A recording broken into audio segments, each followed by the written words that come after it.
Hello everyone, welcome again to our YouTube channel NK maths. आज की इस video में दोस्तों हम सॉल्व करने वाले हैं एसएससी सीजीएल 2023 टीयर 1 का मैथ्स का पेपर, जिसमें टोटल 25 क्वेश्चन पूछे जाते हैं मैथ्स सेक्शन से। और ये जो एग्ज़ाम डेट है आप देख सकते हैं 14 जुलाई 2023, शिफ्ट थर्ड है ये। तो इस वीडियो में हम सॉल्व करने वाले हैं टोटल 25 मैथ्स सेक्शन के क्वेश्चन, ठीक है। और इससे पहले मैं चाहूँगा कि 14 जुलाई का जो शिफ्ट 1 और शिफ्ट 2 का सोल्यूशन मैंने डाल रखा है, अगर आपने नहीं देखा है तो ज़रूर से जाके उसे देख लीजिए, उसमें भी आपको अच्छे क्वेश्चंस मिल जाएंगे। और इस वीडियो में तो आपको डेफिनेटली मिलेंगे ही मिलेंगे, क्योंकि जो क्वेश्चंस का लेवल है वो जो प्रीवियस के पिछले 2 शिफ्ट थे उनसे ज़्यादा बेटर आपको देखने को मिलेगा मैथ सेक्शन का। और ऐसे और वीडियो देखने के लिए आप हमारे यूट्यूब चैनल एनके मैथ्स को सब्सक्राइब कर लीजिए। और इस क्लास की पीडीएफ के लिए आपको हमारा Telegram group NK maths Nandu Kumar join करना पड़ेगा, वहां पर आपको इस क्लास की पीडीएफ प्रोवाइड करा दी जाएगी।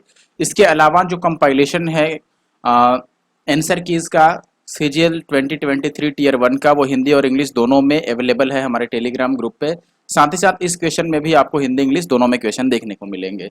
बाकी फर्दर किसी भी क्वेरी के लिए या फिर किसी डाउट के लिए आप मुझे इंस्टाग्राम पे फॉलो कर सकते हो एनके मैथ्स आईडी सर्च करके। स्टार्ट करते हैं पहले क्वेश्चन से। फर्स्ट क्वेश्चन में आपको बोला गया है in an election between 3 candidates Arjun, Bhaskar and सरल। अच्छा देखो 3 कैंडिडेट हैं यार, तो इंग्लिश के हिसाब से मुझे नहीं लगता है कि बिटवीन यहाँ पर सही है, यहाँ अमोंग आना चाहिए। बाकी आपका क्या राय है आप जरूर से मुझे कमेंट करके बताना, ठीक है। तो कंटेस्ट में 3 लोग हैं, अर्जुन, भास्कर और सरल। अब ये कह रहा है कि Arjun got 50% votes more than सरल एंड सरल got 2% votes less than Bhaskar. इसका मतलब ये है कि अर्जुन है, भास्कर है और सरल है। सबसे पहले भास्कर की बात करें, अगर ये 100 है तो सरल को 2% कम मिले इससे, यानी कि 98, और सरल से अर्जुन को 50% ज्यादा यानी कि इसका हाफ 49 ज्यादा यानी कि 147 मिल गए। अब आगे कह रहा है the difference between the votes of Bhaskar and Saral is 1296, then what is the half of the difference between the votes of Arjun and Bhaskar. पहले भास्कर और सरल का डिफरेंस दिया है, तो भास्कर और सरल का डिफरेंस 2 है, लेकिन क्वेश्चन में ये आपको कितना दे रखा है, ये दे रखा है 1296। तो एक की वैल्यू यहाँ से 648 हो गई। और हमें बताना है अर्जुन और भास्कर का डिफरेंस का आधा, इनका डिफरेंस कितना बन रहा है 47। तो हमें 47/2 की वैल्यू बतानी है, तो मैं 648 को 47/2 से मल्टीप्लाई करूंगा। अब 2 से जैसे इसको काटेंगे तो 32 दूना 64 और 4 दूना 8, इतना गुना में 47, ये आंसर आएगा। 7 चौके 28, पहली बात की लास्ट में 8 आएगा, ठीक है। और ये देखो 4 और 3 7 और 2 9, ये 9 बन रहा है, यानी कि आंसर 9 का मल्टीपल भी होना चाहिए। तो देखो लास्ट में 8 इसमें नहीं है, ये 8 या 24 और 3 27, ये भी 9 का मल्टीपल है। ये 9 है ही 8, 9 है ही 8 और 3 11, ये नहीं है। इस दोनों में से कोई आंसर सही होगा। अब देखो, अब ये मत समझना कि आंसर यहाँ पे मार्क्ड है तो मैं बता रहा हूँ, ठीक है। अब एक चीज अगर आपको पता है कि ये 3 डिजिट का है और ये 2 डिजिट का है, तो अगर मैं इसको मल्टीप्लाई करूंगा तो 4 डिजिट का नंबर तो कभी नहीं मिलेगा, 5 डिजिट का ही मिलेगा। तो ऑप्शन 4 अपना सही आंसर है। आप ले लो मिनिमम नंबर भी मैं लेता हूं, मान लो मिनिमम नंबर 3 डिजिट का 100 होगा, और 2 डिजिट का मिनिमम कितना होगा हमारे पास, ऐसे नहीं समझो, ऐसे गलत जा रहा है। आप इसको मान लो कि मिनिमम अगर ये 300 होता और ये 40 होता तो भी ये 4 या 12,000 बनता, यानी कि ये आपके 5 डिजिट में चला जाता, उसके हिसाब से ये गलत हो जाएगा ऑप्शन। अदरवाइज हम डीएस यूज कर लेते, डीएस भी हमारे पास एक ऑप्शन है, ठीक है। लेकिन यहाँ पे शायद अप्लाई नहीं हो पाता है। क्यों अप्लाई नहीं हो पाता है? क्योंकि दोनों में डीएस सेम थे। x प्लस 1/x 7 है, तो पावर 6 पूछ रहा है। पावर 6 कैसे निकालेंगे? क्यूब करके हम स्क्वायर कर देते हैं। यहाँ से अगर मैं x प्लस 1/x ये क्यूब निकालूं तो क्यूब कैसे निकलता है? फॉर्मूला होता है k क्यूब और माइनस का 3k, या फिर k कॉमन ले सकते हो और k स्क्वायर माइनस 3 लिख सकते हो। जैसे मैं यहाँ पे 7 कॉमन लेता हूँ और 7 का स्क्वायर 49 माइनस 3, तो ये आता 7 और गुणा में 49 में से 3 को माइनस करोगे तो ये आ जाएगा आपका 46, ठीक है।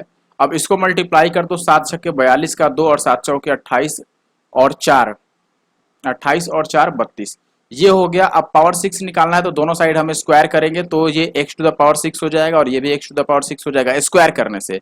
स्क्वायर का रूल क्या होता है कि अगर आपको x प्लस 1/x की वैल्यू k दे रखी है तो x square plus 1/x square जो होता है ये होता है k स्क्वायर माइनस 2, ठीक है। तो यहाँ पर ये 322 है, तो ये 322 का स्क्वायर माइनस 2 आएगा, ठीक है। अब 322 का स्क्वायर आप करने जाओगे तो यूनिट डिजिट तो 2 बनेगा, पहली बात है।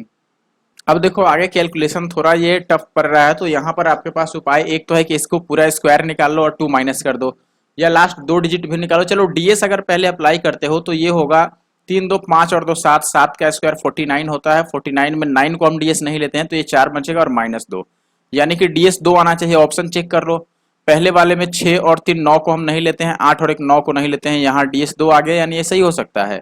ये देखो 6 3 9 को लेते नहीं है, 8 1 9 को लेंगे नहीं, तो 2 और 1 3, यानी कि ये नहीं सही होगा। 8 और 1 9 और 8 2 10 3 13, यानी कि इसमें 4 बन रहा है डीएस, यही नहीं, ये भी नहीं होगा। ये आंसर है तो डेफिनेटली इसमें 9 बन ही जाएगा। अब इस दोनों में से सही कौन है ये कैसे पता करें? लास्ट 2 डिजिट से। देखो ये 22 है, चूंकि 300 से 22 ज्यादा है तो 22 का स्क्वायर 484, और 300 का स्क्वायर करोगे तो डेफिनेटली लास्ट में 0 0 ही आएगा, और जब 484 ऐड करोगे तो लास्ट में 84 आपको मिलेगा, लास्ट का 2 डिजिट, और माइनस का ये 2 करोगे तो लास्ट में 82 आएगा। और जो ऑप्शंस अवेलेबल हैं इसमें लास्ट में 82 एक ही ऑप्शन में है, अदरवाइज आप मल्टीप्लाई भी कर सकते हैं। ठीक है, अगली क्वेश्चन में आपको बोला गया है A and B have some toffees if A gives 1 toffee to B. अब देखो ये रिपीटेड क्वेश्चन है क्योंकि ऐसा मैंने सीएचएसएल में सॉल्व करा रखा है। अगर आपने सीएचएसएल प्री 2022 वाला सॉल्यूशन नहीं देखा है तो जरूर से देख लीजिए, मैं हर एक चैप्टर को लगभग सॉल्व कर चुका हूं, चाहे वो अरिथमेटिक हो या एडवांस हो। Then they have equal number of toffees, यानी कि ए अगर बी को 1 दे देता है तो दोनों के पास टॉफी की संख्या बराबर हो जाती है। बी अगर एक टॉफी ए को दे देता है तो ए का जो टॉफी का संख्या है वो डबल हो जाता है बी का।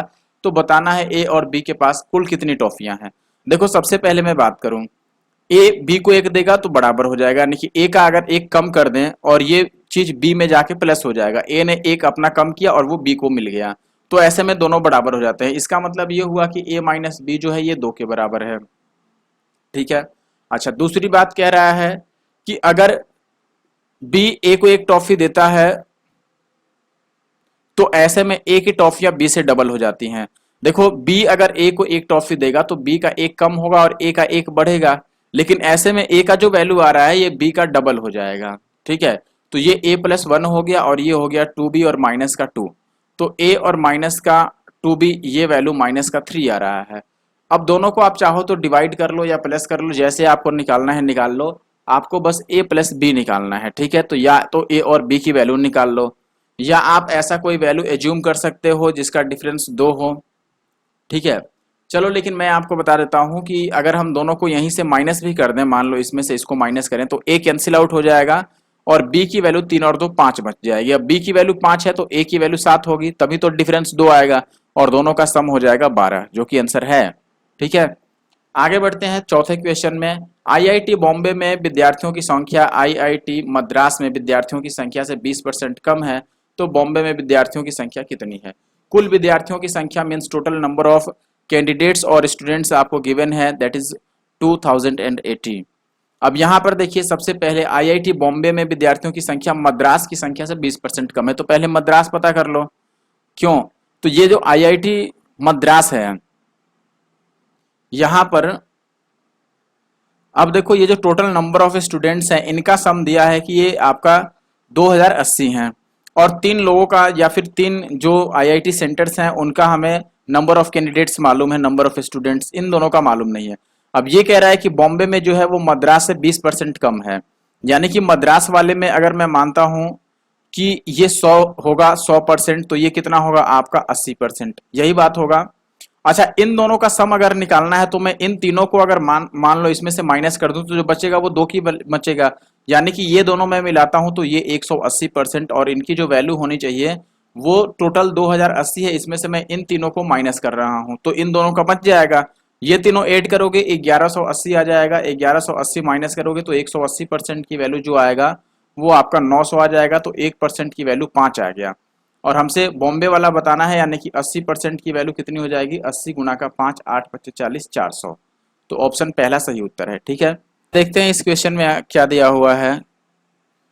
इन an office a typing work can be finished by Monica in 6 hours, Anita in 8 hours and Manju in 5 hours if they work alone. अलग अलग यानी कि अकेले अकेले करती हैं। How much time will they take if they work together. दोनों अच्छा तीनों एक साथ काम करें। देखो मोनिका जो है ये 6 घंटे लगाती है, अनिता 8 घंटे लगाती है, और मंजू जो है ये 5 घंटे लगाती है। अगर एलसीएम लोगे 120 आ जाएगा इनका एलसीएम, यानी कि ये टोटल वर्क हो गया।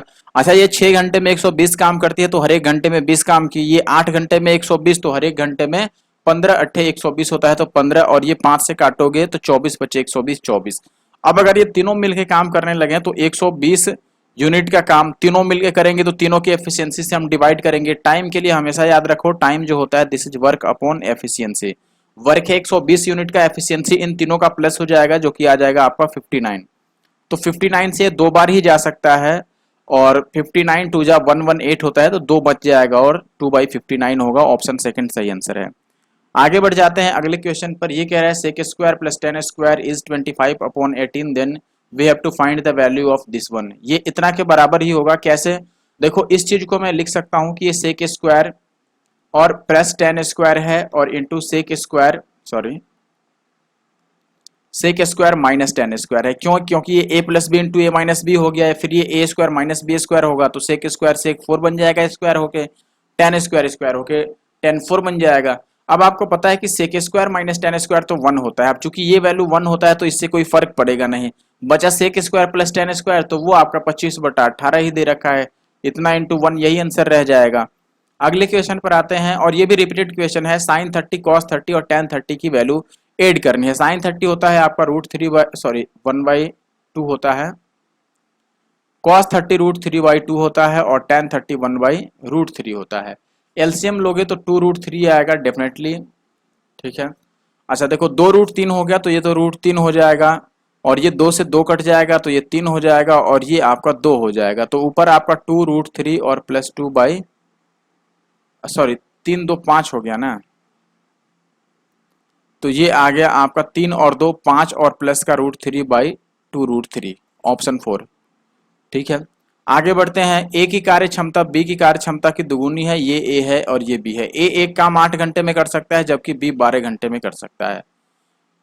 अच्छा, ए एक काम केवल 8 घंटे में कर सकता है, बी 12 घंटे में कर सकता है। ए किसी काम को 12 दिन में पूरा कर सकता है तो बी उस काम को कितने दिन में पूरा करेगा। अब बेसिकली ये क्वेश्चन बन गया M1 D1 H1 वाला, ठीक है। अब ये दे दिया कि ए किसी काम को 12 दिन में पूरा करता है तो बी कितने दिन में करेगा। देखो एक बात आप समझो, ए पहली बात कि बी से डबल काम करता है, ठीक है। यानी कि बी मान लो 12 घंटे में कोई काम किया, ठीक है। बी जो है वो 12 घंटे में कोई काम किया। अब ए जो काम करेगा, ए 8 ही घंटे काम करेगा, लेकिन वो बी का डबल काम करता है, ठीक है। एफिशिएंसी उसकी डबल है। बात समझ रहे हो? तो यहां पर हमें 2a लेना पड़ेगा। ये बात समझे कि नहीं? क्योंकि इसकी एफिशिएंसी जो है वो बी का डबल है। अगर ये बात आप नहीं समझ पा रहे हैं तो आप ऐसे लिख सकते हैं इस चीज को कि देखो a बाई बी, अगर मैं एफिशिएंसी के फॉर्मेट में बात करूं तो b की एफिशिएंसी 1 होगी तो a की एफिशिएंसी 2 होगी, ठीक है। अब a कोई काम 8 घंटे तक करता है और b वही काम 12 घंटे तक करता है, यानी कि a 16 यूनिट का काम कर देता है सेम टाइम में तो b 12 यूनिट का काम करेगा। अब फिर इसको रिवर्स कर दिया कि a अगर 12 दिन लगाता है तो b कितना दिन लगाएगा? 16 दिन लगाएगा। ये सीधा सीधा ही दिख रहा है। या फिर आप ऐसे इसको लिख सकते हो कि a कोई काम 12 दिन में कर सकता है तो b वो काम कितने दिन में करेगा। यही बात है। a की एफिशिएंसी आप यहाँ पे पुट कर दो कि a जो है वो डेली 2 यूनिट का काम करता है और 8 घंटे काम करता है और 12 दिनों तक काम कर लिया। अब b जो है वो डेली b डेली कितने घंटे काम करता है भाई? b डेली 12 घंटे काम करता है और ये 1 यूनिट के हिसाब से काटेगा, और इंटू का x, तो ये 12 से 12 कट गया, x की वैल्यू 16। आप ऐसे भी निकाल सकते हो, इतना मुश्किल नहीं है। आगे अगर बढ़ जाए तो ये दो मित्र p और q हैं, एक साथ वृत्ताकार ट्रैक पर एक ही बिंदु से दौड़ते हैं और एक ही दिशा में दौड़ते हैं। p की स्पीड दी है, q की स्पीड दी है b मीटर पर सेकंड, ठीक है। यदि वे वृत्ताकार पथ पर ठीक दो बिंदुओं पर एक दूसरे को पार करते हैं और b एक प्राकृतिक संख्या है जो कि 6 से कम है, तो b के कितने मान हो सकते हैं। अब इस क्वेश्चन को समझने से पहले एक कॉन्सेप्ट समझिए आप। मान लो ये एक सर्कल है या सर्कुलर पाथ है, इसमें दो पर्सन्स एक ही पॉइंट से सेम डायरेक्शन में मान लो ये x और y की स्पीड से चलना स्टार्ट करते हैं, तो ये कितने पॉइंट्स पे मिल सकते हैं। तो नंबर ऑफ पॉइंट्स जो निकालते हैं हम, नंबर ऑफ पॉइंट्स, ये कैसे निकालते हैं? देखो जब सेम डायरेक्शन रहता है, सेम डायरेक्शन, तो इसमें ये होता है आपका x प्लस वाई, जहां x और y का रेशियो हमें लेना है इसका सिंपलेस्ट फॉर्म, ठीक है, जो इसका सबसे सिंपल फॉर्म बन सकता है काटने पीटने के बाद। सॉरी, सेम डायरेक्शन में x माइनस वाई होगा, यहाँ पे माइनस होगा, ठीक है। और अगर ये अपोजिट डायरेक्शन में चलेंगे यानी कि एक दूसरे के विपरीत दिशा में, तो अपोजिट डायरेक्शन में आपका जो नंबर ऑफ पॉइंट्स होगा जहां पर ये मिलेंगे वो होगा x प्लस वाई जहां x और y अपने सिंपलेस्ट रेशियो में होंगे। ये चीज ध्यान रखिएगा। अब अगर मैं इस क्वेश्चन की बात करूं तो यहाँ पर p का स्पीड तो 6 दे रखा है, q के बारे में एक बात बोला है कि ये 6 से कम होगा। 6 से कम यानी कि 1 2 3 4 5 हो सकता है, 0 तो नहीं हो सकता है, ठीक है, क्योंकि ये प्राकृतिक संख्या है और नेचुरल नंबर 0 नहीं होता। तो 1 से 5 तक इसका वैल्यू पॉसिबल है। अब मान लो, अब अगर मैं p को 6 और q को 1 लेता हूं, तो ये चूंकि सेम डायरेक्शन में चल रहे हैं तो नंबर ऑफ पॉइंट्स कितने बनेंगे, 6 माइनस 1 5। क्वेश्चन के हिसाब से 2 ही पॉइंट पे मिलते हैं, यानी कि एक तो आंसर नहीं है। अब अगर मैं 2 लेता हूं तो ये 6 माइनस 2 होगा, सॉरी 6 माइनस 2 नहीं, पहले रेशियो लेना पड़ेगा आपको। 6 रेशियो 2 होगा, काटोगे ये तो ये 3 रेशियो 1 आएगा और इनका डिफरेंस यानी कि 2 बार मिलेंगे यहाँ पर, तो 2 अपना आंसर 1 सही है, ठीक है।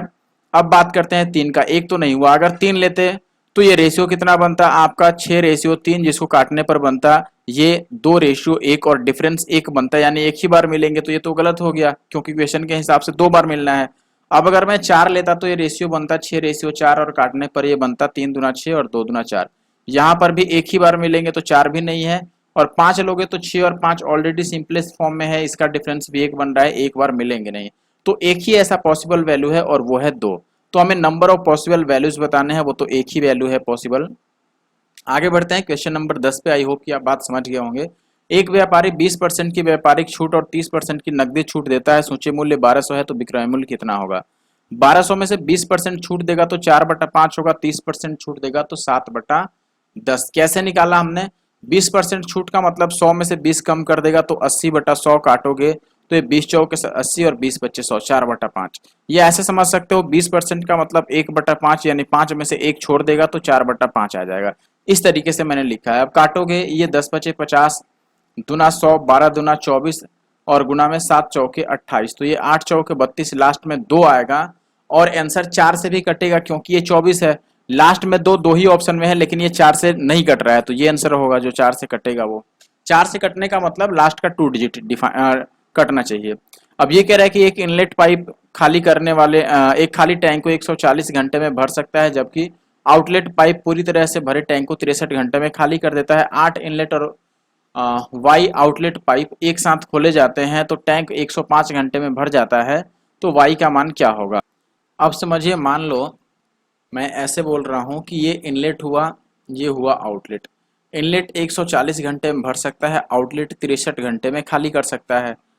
तो अगर मान लो मैं एफिशिएंसी का रेशियो ले लूँ तो ये रिवर्स हो जाएगा, 63 पहले आएगा 140 बाद में, यानी अगर मैं 7 से काटूँ तो 7 में 63 और 20 सत्ते 140, यानी खाली करने वाला हर एक घंटे में 20 खाली कर सकता है, लेकिन भरने वाला हर एक घंटे में 9 भर सकता है।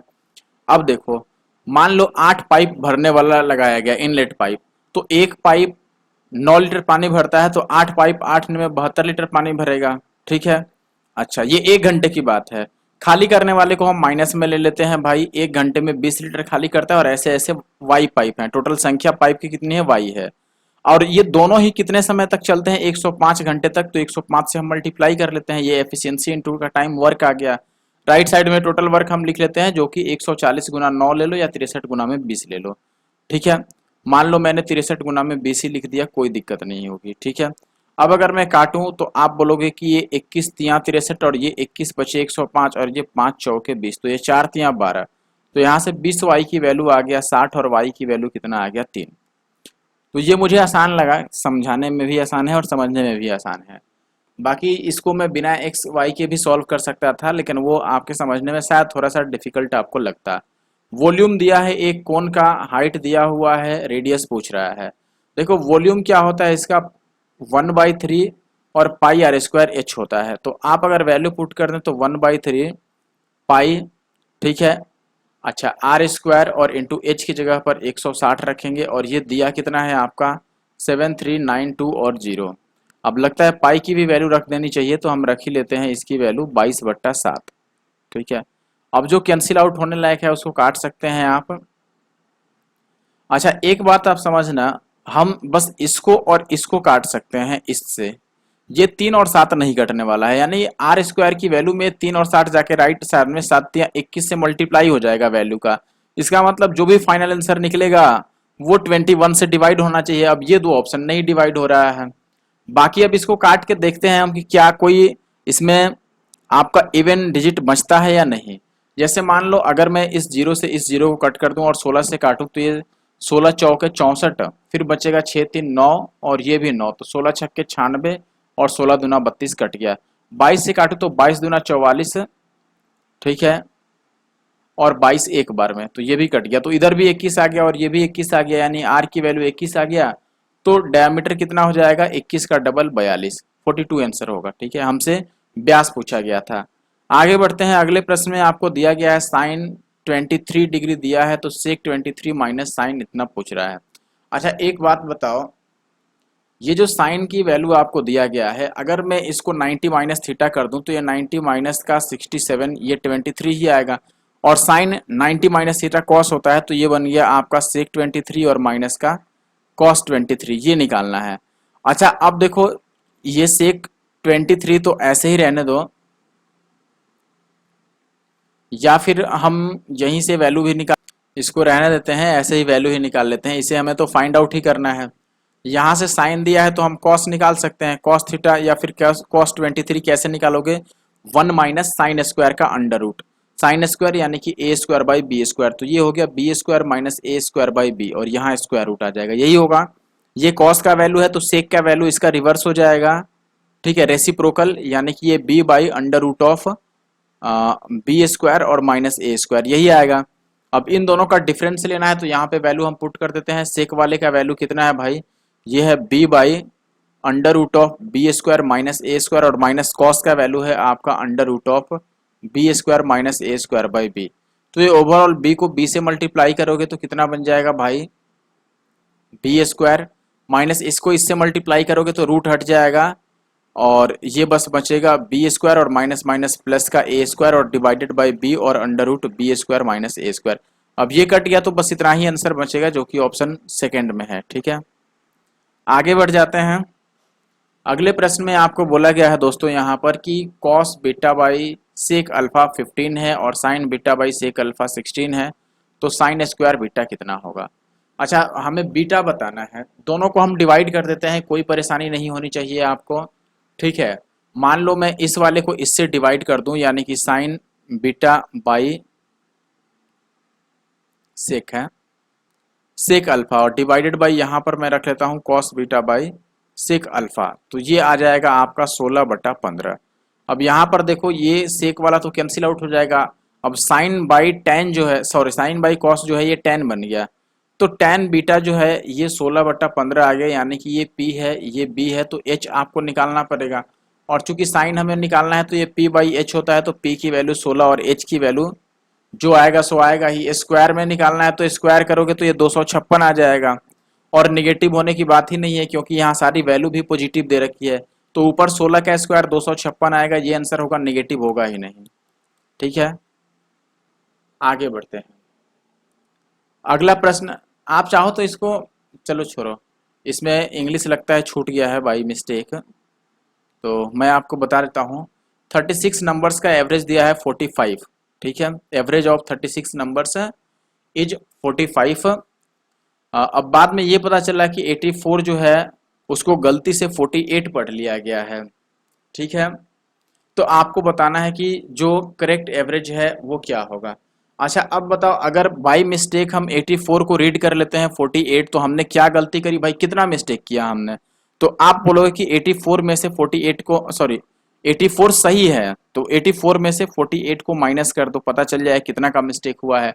14 में से 8 माइनस करोगे 6, और 7 में से 4 माइनस करोगे 3, तो 36 जो है वो हमने इतना कम पढ़ लिया है, तो सही करने के लिए हमें 36 और बढ़ाना होगा, लेकिन ये हर एक नंबर में बराबर बराबर बढ़ेगा, तो टोटल कितने नंबर हैं हमारे पास 36, 36 से डिवाइड करोगे तो सबका एक एक बढ़ेगा, तो एवरेज पहले से 45 था, इसमें एक बढ़ जाएगा तो 46 हो जाएगा। ठीक है, अच्छा अगले क्वेश्चन की अगर हम बात करें, ये सिंप्लीफिकेशन है आपका, तो इसमें कुछ कटने वाला दिख रहा है, काट लो आप, 17 पिछे 85, 17 दूना 34, तो 5/18 दूना 36 आ गया, माइनस इसको भी ये पूरा यहाँ से यहाँ तक है, तो पहले ब्रैकेट है फिर ऑफ है, तो आपको पता है कि पहले ब्रैकेट ही हम काटते हैं, तो पहले हमें ब्रैकेट के अंदर वाला सॉल्व करना होगा, ठीक है ना, इसको फिर हम ऑफ के बारे में सोचेंगे।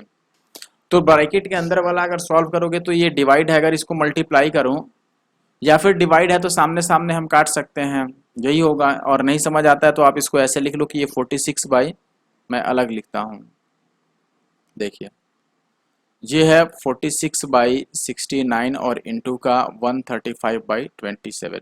और दूसरे वैल्यू की बात करें तो वो तो वहीं पर हम काट पीट के चेक कर सकते हैं। अब ये 23 दूना 46 और 23 तियाँ, 3 से इसको काटोगे, 3 चौके 12, 3 पच्चे 9, पच्चे 45 और 9 तियाँ 27। तो ये 5 दूना 10/3 आ गया, ठीक है।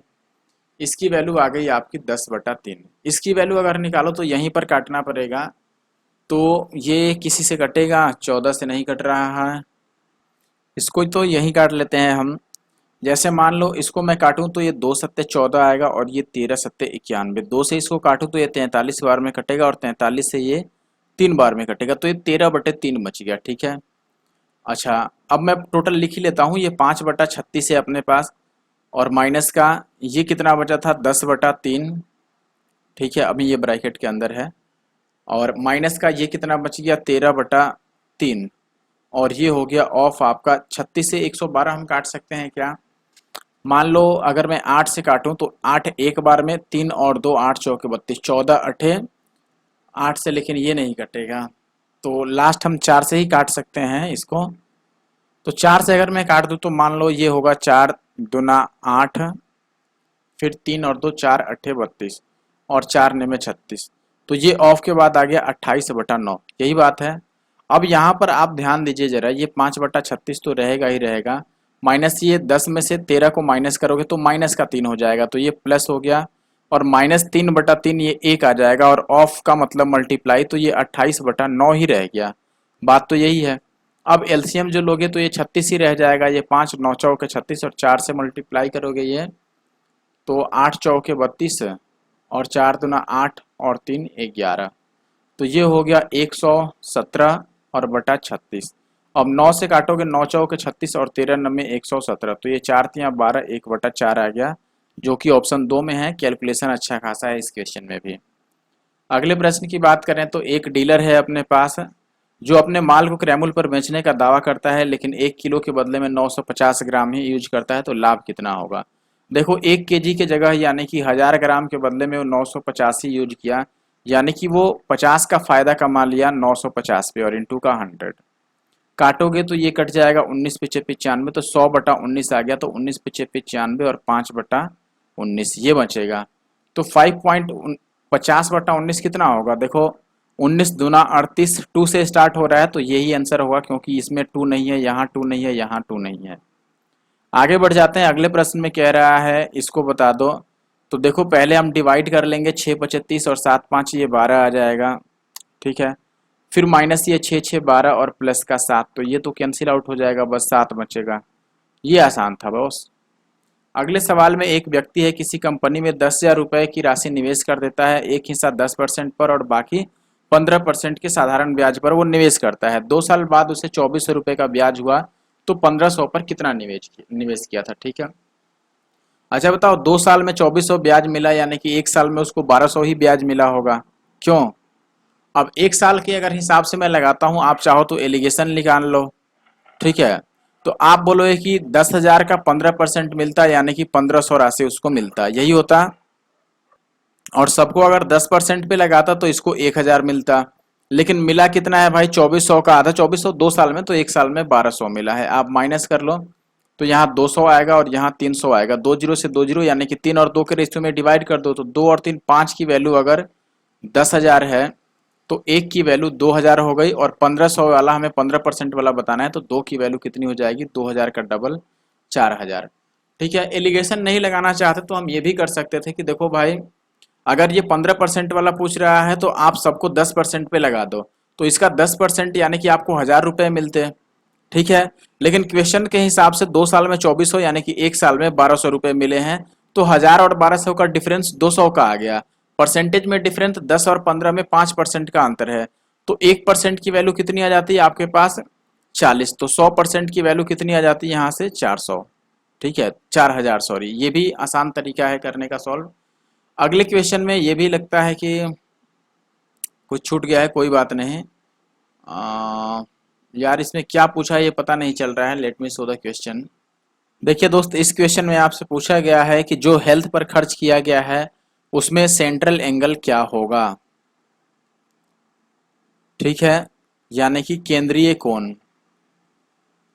केंद्रीय कोण किसका पूछा गया है भाई? हेल्थ का। ठीक है, तो इसमें देखो हेल्थ कौन सा है भाई? हेल्थ है ये वाला। ये वाला का मतलब कौन वाला?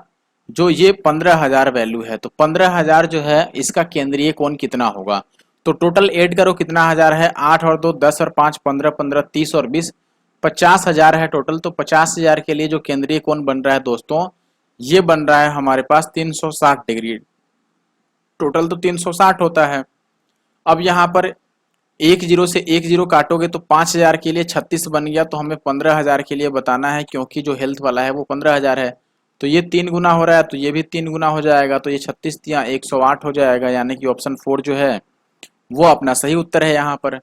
अगले प्रश्न की अगर मैं बात करूं तो ये है 21 नंबर। केंद्र ओ वाले एक वृत्त का व्यास ए बी है, पी इस पर एक बिंदु है, यानी कि ए बी पर ए ओ पी 95 डिग्री है, तो ओ बी पी कितना होगा? ये मान लो मैंने एक सर्कल बना दिया, ए बी एक बना दिया डायामीटर, ओ इसका सेंटर हो गया।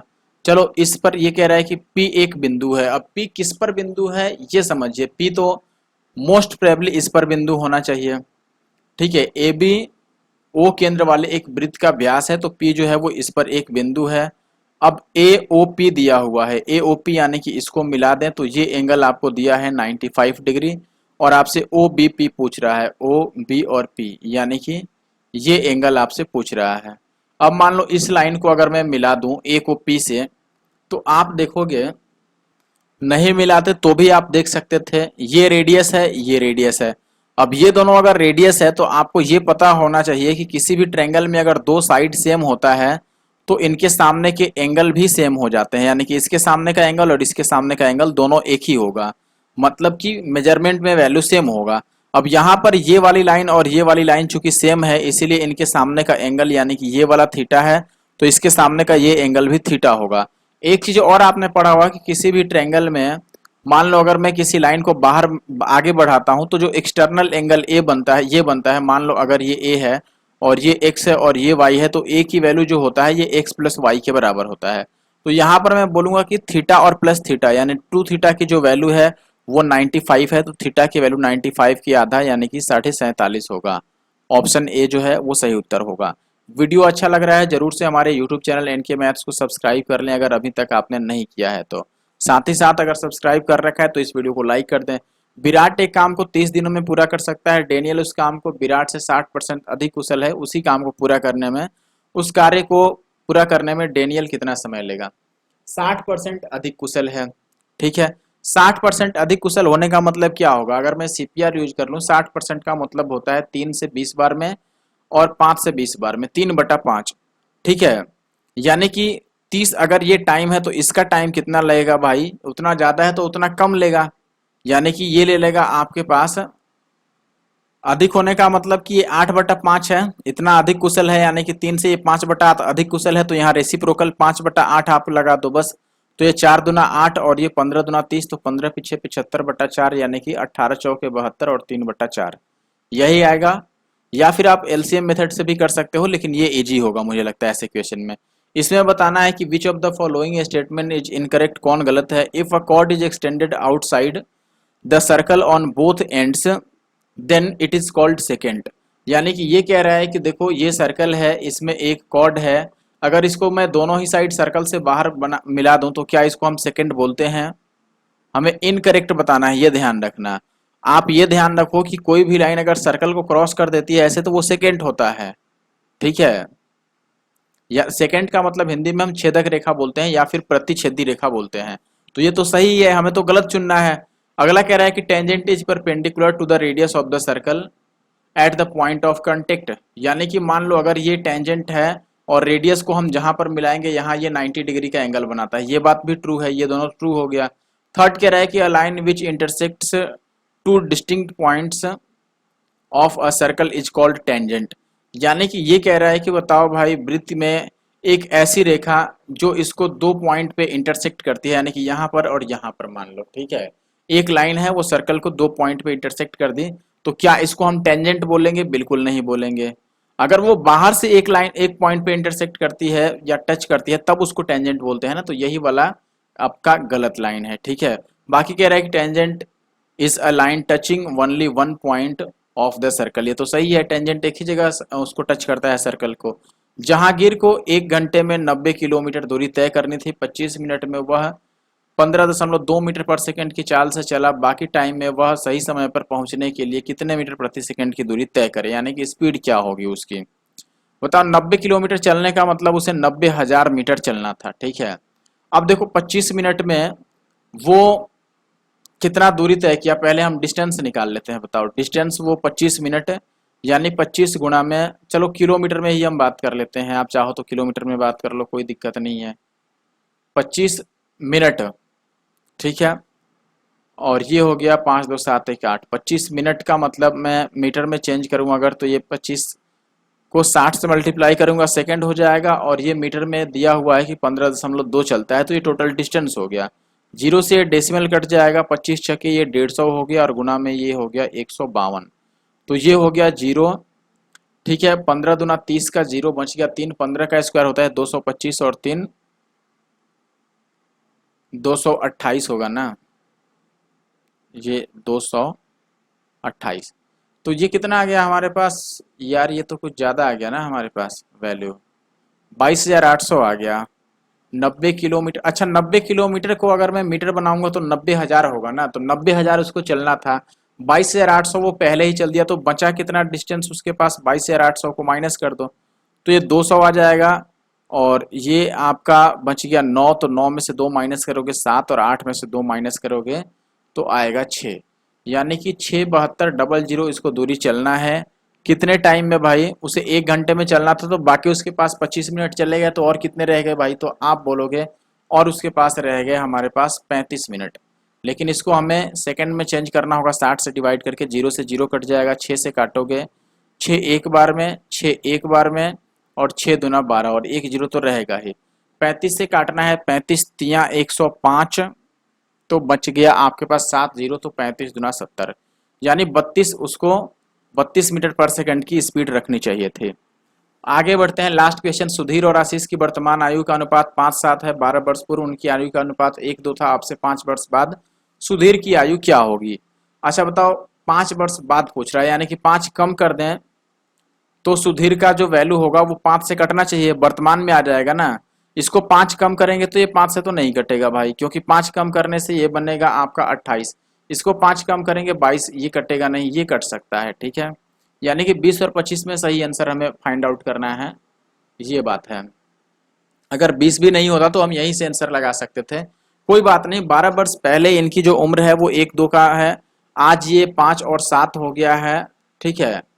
तो और ये 12 वर्ष का बात है, तो क्रॉस प्रोडक्ट हम लगा देते हैं, 7 एकम 7 और ये 5 दूना 10, तो 10 और 7 का अंतर 3 हो गया, 5 में से 7 माइनस करोगे तो 2 गुना में ये 12 आ गया, इनको मल्टीप्लाई करके डिफरेंस हमने लिया है, 3 चौके 12, तो 1 की वैल्यू 8 आ गई, तो ये 8 ही है।